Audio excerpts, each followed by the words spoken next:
और बुलेटिन की शुरुआत अहम खबर के साथ। जहांगीरपुरी से गिरफ्तार आतंकियों ने दरअसल बड़ा खुलासा किया है। टारगेट किलिंग कर देश का माहौल खराब करने की थी इनकी प्लानिंग। गिरफ्तार आतंकी जगजीत के पास दो बड़े लोगों को मारने का टास्क था। पंजाब में शिवसेना नेता को मारने के बदले मिलने थे 1 करोड़। कांग्रेस के बड़े नेता को मारने के लिए 1.5 करोड़ की रकम दी जानी थी। आतंकी नौशाद के पास बजरंग दल के नेता को मारने का प्लान था और उसे यह टास्क दिया गया था। बजरंग दल के नेता को मारने के बदले मिलने थे 50 लाख। जितेंद्र शर्मा हमारे संवाददाता इस वक्त हमारे साथ मौजूद हैं। जितेंद्र, ये बड़ी जानकारी सामने आ रही है। आतंकियों से पूछताछ में पता यह चल रहा है कि टेरर गैंगस्टर का एक बड़ा मॉड्यूल खड़ा करने की कोशिश थी जिसे नाकाम किया गया, इसलिए इसे एक बड़ी कामयाबी भी माना जा सकता है।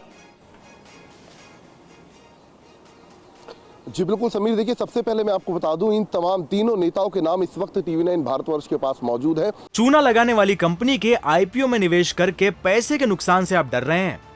बेस्ट IPO निवेश करना चाहते हैं?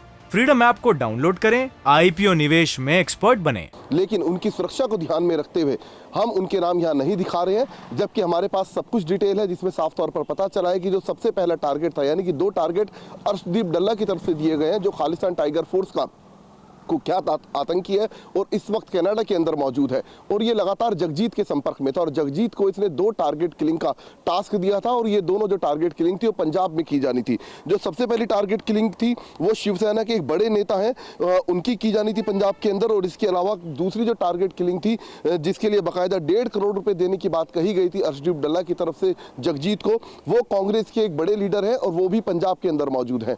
इसके अलावा जो आतंकी नौशाद है उसको उसके हैंडलर पाकिस्तान के अंदर जो मौजूद है सोहेल, उसकी तरफ से टारगेट किलिंग का जिम्मा दिया गया था और ये बजरंग दल के एक नेता को लेकर दिया गया था और इसमें 50 लाख रुपए उसको दिए जाने की बात कही थी।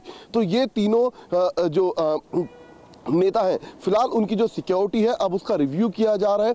उनकी जो सिक्योरिटी है वो बढ़ाई जा रही है। इसके अलावा इन दोनों आतंकियों से पूछताछ की जा रही है कि क्या सिर्फ यही 3 नेता इनके टारगेट पर थे या फिर इसके अलावा कुछ और नेताओं की लिस्ट इन्हें इनके आकाओं के द्वारा मिली थी। जी चलिए, बहुत बहुत शुक्रिया आपका जितेंद्र इस जानकारी के लिए। और बड़ी खबर, जहांगीरपुरी से गिरफ्तार आतंकियों ने बड़े खुलासे किए हैं, जहां हिजबुल मुजाहिदीन के संपर्क में भी आतंकी नौशाद था।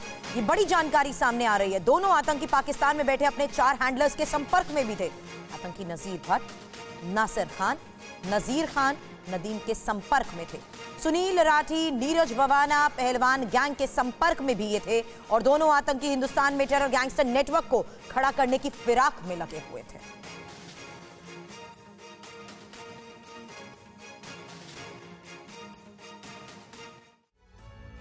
दिल्ली पुलिस की स्पेशल सेल ने जहांगीरपुरी इलाके से गिरफ्तार 2 संदिग्ध आतंकियों को लेकर नया खुलासा किया। पूछताछ में नौशाद ने खुलासा करते हुए बताया कि वो पाकिस्तानी आतंकी संगठन हिजबुल मुजाहिदीन के संपर्क में था। दोनों संदिग्धों ने पुलिस के सामने कबूला है कि वो पाकिस्तान में बैठे अपने 4 हैंडलर्स के संपर्क में थे और इनका उद्देश्य हिंदुस्तान में टेरर गैंगस्टर नेटवर्क को खड़ा करना था। नौशाद और जगजीत सिंह ने पुलिस को बताया कि वो पाकिस्तान में हरकतुल अंसार के नजीर भट्ट, नासिर खान, नजीर खान और हिजबुल मुजाहिदीन के नदीम के संपर्क में बने हुए थे। इसके अलावा ये संदिग्ध गैंगस्टर सुनील राठी, नीरज बवाना, इरफान और छेनू, हाशिम बाबा, इब्ले हसन और इमरान पहलवान गैंग के भी संपर्क में थे। हिंदुस्तान में टेरर गैंगस्टर नेटवर्क को खड़ा करने की जिम्मेदारी नौशाद को मिली थी।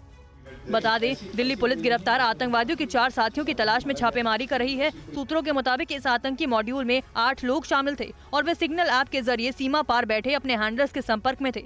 नौशाद और जगजीत हथियारों की खरीद करते थे और बाकी साथियों को हथियारों की आपूर्ति करते थे। चूना लगाने वाली कंपनी के IPO में निवेश करके पैसे के नुकसान से आप डर रहे हैं? बेस्ट IPO निवेश करना चाहते हैं? फ्रीडम ऐप को डाउनलोड करें, IPO निवेश में एक्सपर्ट बने।